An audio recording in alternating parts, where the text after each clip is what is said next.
Assalamualaikum warahmatullahi wabarakatuh. Kata yang punya, rusak lagi nih charger yang kemarin udah 2 kali kita betulin.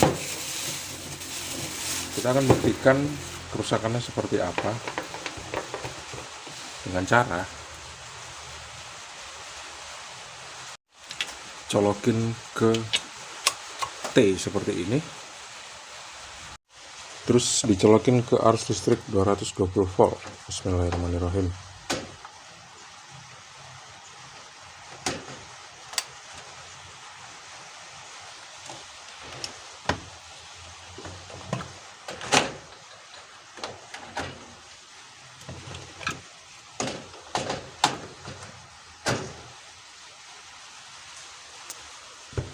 Mati lampunya.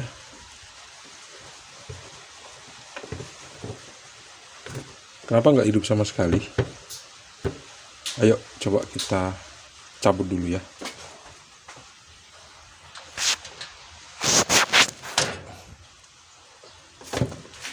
Sekarang kita ambil alatnya. Seperti avometer digital ini guys. Kita hidupin dulu avometer digitalnya. Oke.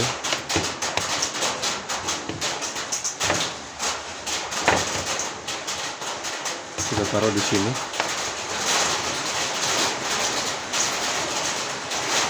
Kebetulan di bengkel hujan ya.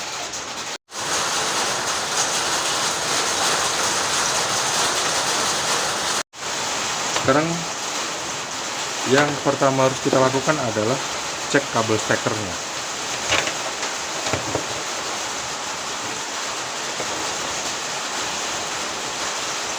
Dengan cara seperti ini.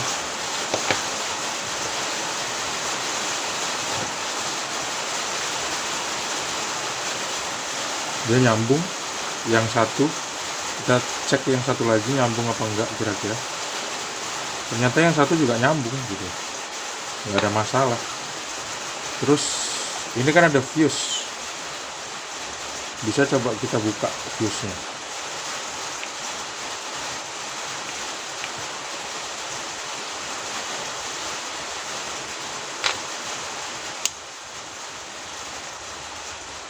Fuse-nya juga bagus ini, karena kalau fuse-nya nggak bagus, tadi diukur nggak bakal nyambung. Fuse-nya berukuran 3 ampere.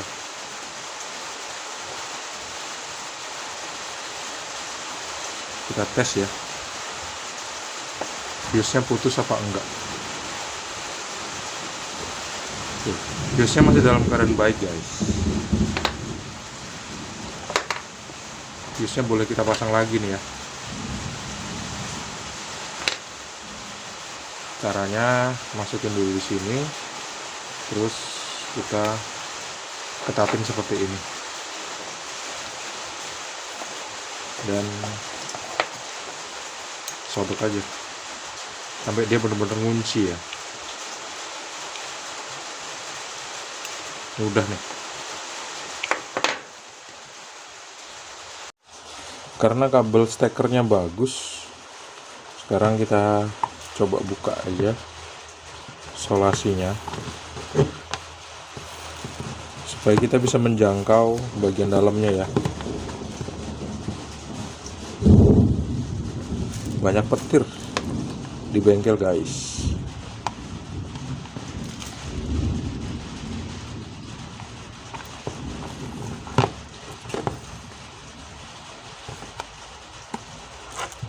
Ini ceritanya nggak pernah dipakai sama yang punya gitu, setelah diperbaiki. Begitu mau dipakai ternyata malah nggak hidup. Kita lihat komponen apa yang rusak kira-kira.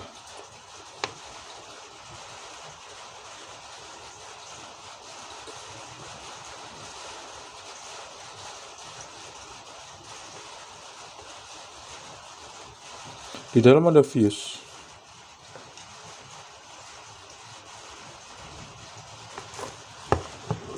Coba kita tes dulu fuse-nya ya, dalam keadaan baik apa enggak.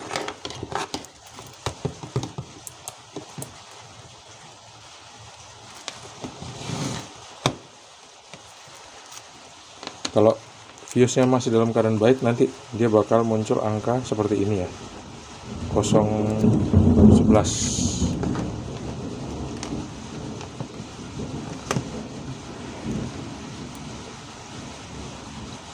015 seperti itu.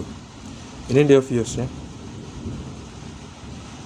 Ternyata fuse-nya masih dalam keadaan baik.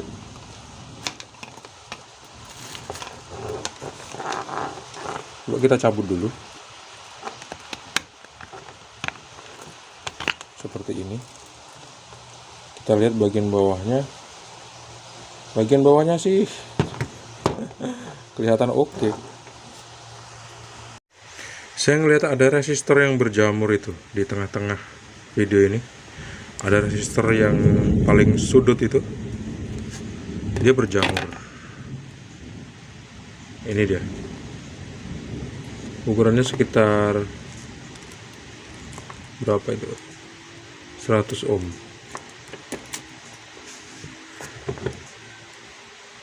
Kalau kayak gini kita coba cek tegangan dulu ya.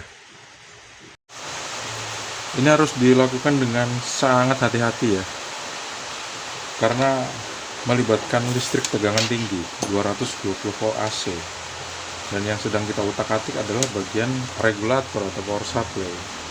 Jadi harus orang-orang profesional yang mengerjakan ini ya. Buat yang belajaran, tahan dulu, harus didampingi sama yang profesional, jangan sembarang diikutin ya teman-teman. Kita akan cek tegangan output di kaki ini dan ini dan ini, ada 3. Ada kaki output, kabel warna merah, hitam, dan putih.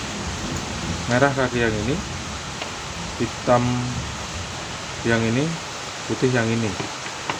Coba kita cek ada tegangan outputnya apa enggak. Bismillahirrahmanirrahim. Kita colokin ke arus listrik 220 volt.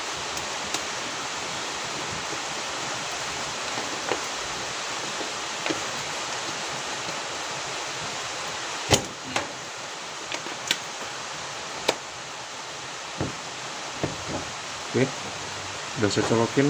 Bismillahirrahmanirrahim. Kita coba tes di kaki sini ya. Oke, nggak ada tegangan output.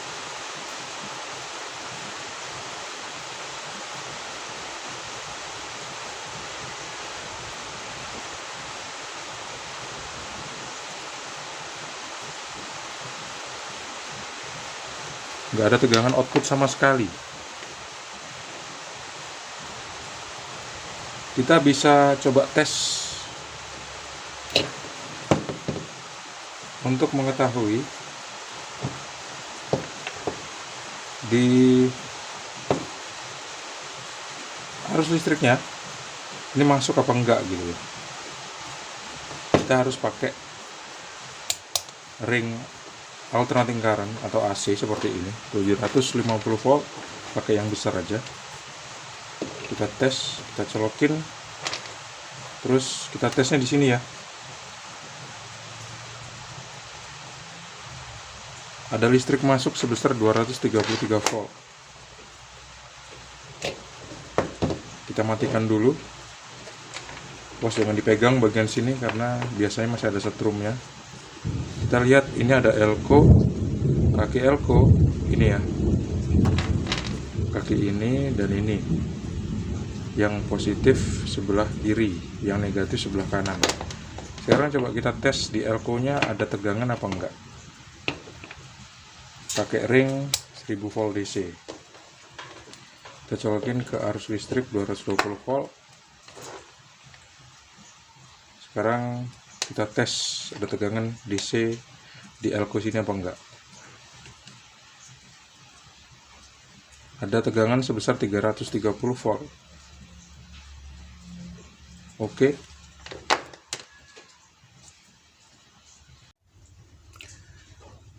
Artinya di bagian primer itu udah bekerja gitu.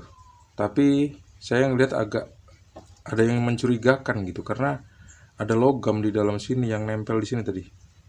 Nih, saya agak jatuhin dulu ya.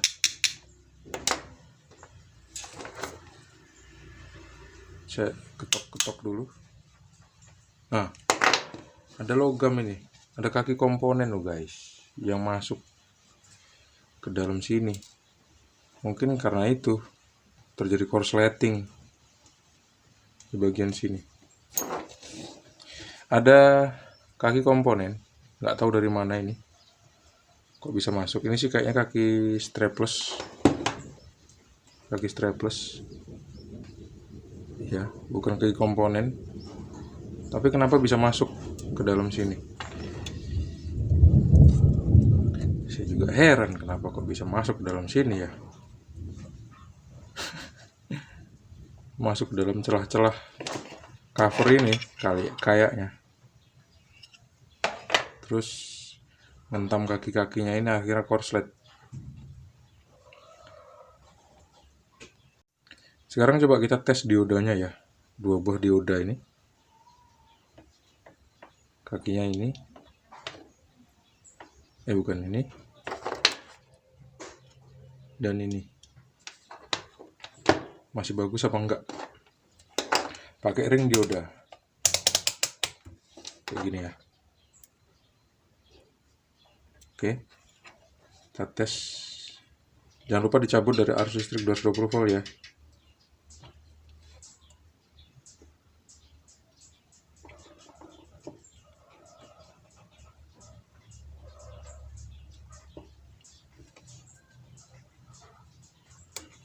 Diodanya masih dalam keadaan baik. Ini dia MOSFET. Coba kita lepas dulu ya. Terus kita tes gimana kira-kira MOSFET-nya masih bagus apa enggak.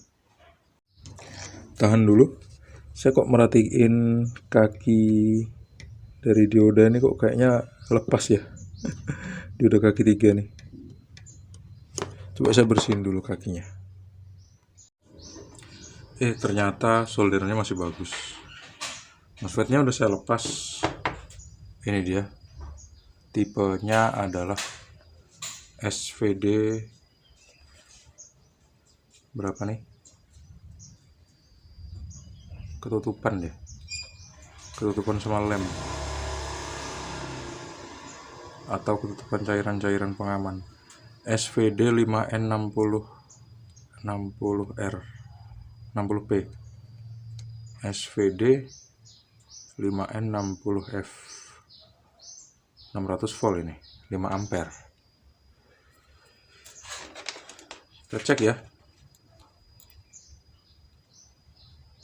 Nggak nyambung.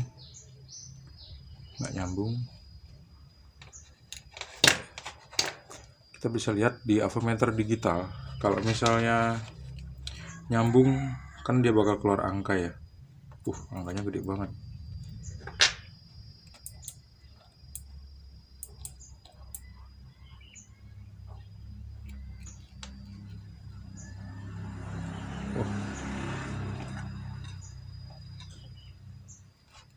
Avonya udah nggak bener. Avonya udah nggak bener nih. Ada. Avonya minta ganti baterai guys. Ganti dulu ganti dulu baterainya deh. Kok ganti dulu skrup? Ini avometernya harganya 60.000 di sini ya.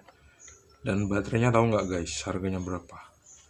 Harganya 40.000. Jadi avometer sama baterai itu harganya hampir sama gitu. Oke. Seperti ini.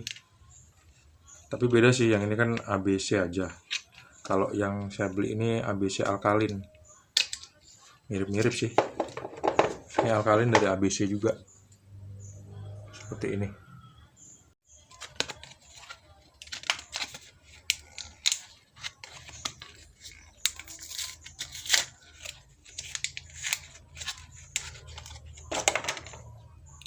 Remove before use. Harus dilepas ya, kalau nggak dilepas ya nggak bisa dipakai karena nggak bisa connect.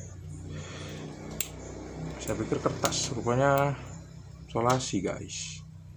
Sekarang kita pasang di sini. Oke. Cetek sampai bunyi klik seperti ini. Kita tutup, kita taruh di sini. Kita tutup, kita sekrup deh. selesai.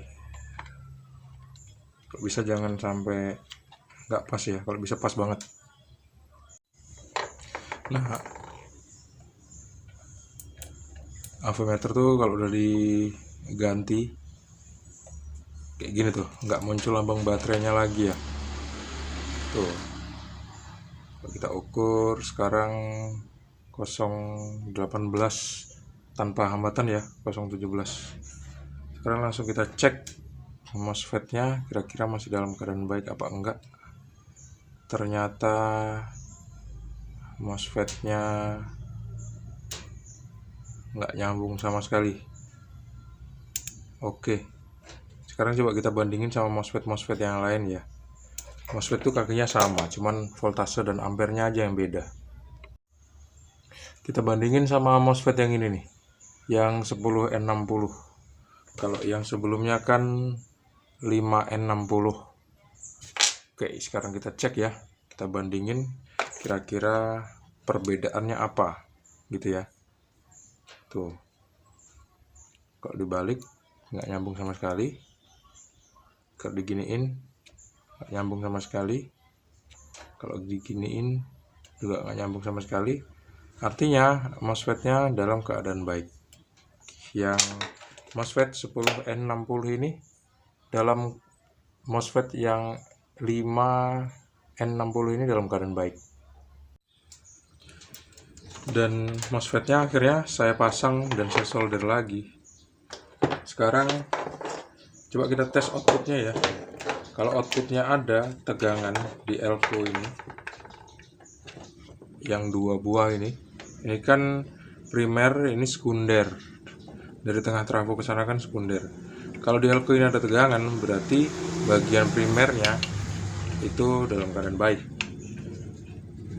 Kalau nggak ada tegangan, berarti bagian primernya rusak. Di awal tadi saya bilang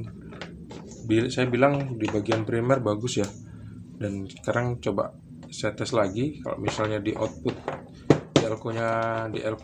di elko sekunder itu nggak ada tegangan, berarti kesimpulan saya awal tadi saya ralat ya, berarti di bagian primernya rusak. Sekarang kita colokin ke arus listrik 220 volt. Bismillahirrahmanirrahim. Bunyi cetek gitu di stekernya. Oke, sekarang kita tes ya di kaki elko. Bismillahirrahmanirrahim. Nggak ada tegangan, nggak ada tegangan. Tapi di sini ini ada tegangan 330 volt. Dan di sini ini ada elko kecil. Elko-nya kita ukur di bagian primer nih. Elko-nya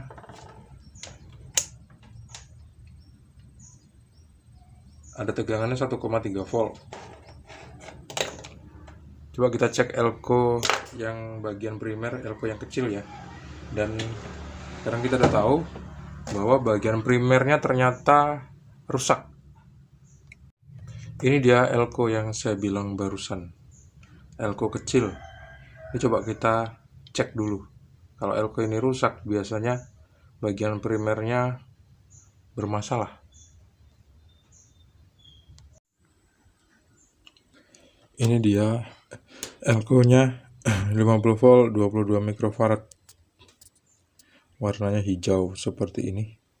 Kalau dilihat dari fisiknya sih kayaknya nggak rusak. Cuman untuk tahu dia rusak apa enggak, kita kan harus ukur pakai ESR meter. ESR meter saya nggak ada, jadi saya pakai langsung ganti aja deh. Pakai elko yang ukurannya sama 50 volt 22 mikrofarad. Kita pasang ya. Ini dia kaki elko-nya. Elko udah saya ganti waktu penyolderan tadi dan waktu saya motong kaki elko-nya. Jadi tangan saya itu nempel di positif dan negatif. Ini korslet nih meledak cetak kayak gitu dia. Biasanya sih kalau udah kayak gitu listrik di elko nya tuh netral. Biasanya kalau elko positif dan negatifnya digabung dia nggak rusak elko nya, cuma netral aja, atau muatan listriknya tuh hilang seperti itu ya. Kita cek dulu di bawah, nggak ada logam. Sekarang kita pasang, kita langsung tes ya, kira-kira LED-nya nyala nggak ya. Bismillahirrahmanirrahim. Kita colokin ke arus listrik 220 volt. Iya. Dan ternyata LED-nya juga nggak nyala gitu. Artinya yang rusak di kasus seperti ini adalah IC driver PWM. IC yang kakinya 8 itu. Kita cabut dulu ya, biar aman. IC driver PWM ini bertipe HM2263. HM2263 ini kalau ada dijual kita bisa ganti. Untuk itu saya pengen cari dulu di toko komponen elektronik terdekat di tempat saya, moga-moga aja ada untuk bisa mengganti dia. Kalau nggak ada ya nggak bisa diperbaiki, alias cas ini harus beli yang baru 1 unit kayak gitu, atau adaptor ini ya. Kayak gitu deh kesimpulan di video kali ini, semoga bermanfaat. Itu tadi step by step cara memperbaiki, cara teknisi ngerjain adaptor seperti ini, adaptor laptop. Terima kasih teman-teman sudah menonton video ini sampai habis. Jangan lupa untuk klik like, subscribe, dan bagikan video ini ke teman-teman kalian. Sampai jumpa di video selanjutnya. Assalamualaikum warahmatullahi wabarakatuh, and bye bye.